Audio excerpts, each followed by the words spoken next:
hapon po. Magandang hapon sa inyo lahat.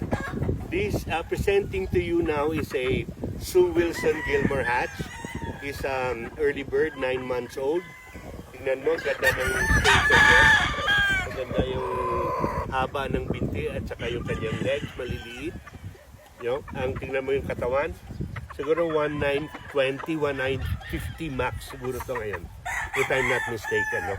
Ang leg ba number nito is 056. No?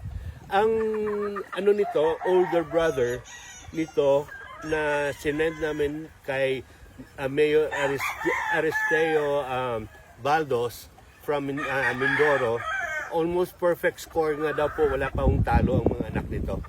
Pure pong ginamit niya, Gilmore to Gilmore. He's going to the finals of the WPC 11 Stads po sa Manila Arena siya. No, ito siya, itong younger brother niya. That's a 9 months old Gilmore. Ang ganda po ng station niya. Ganda ng katawan.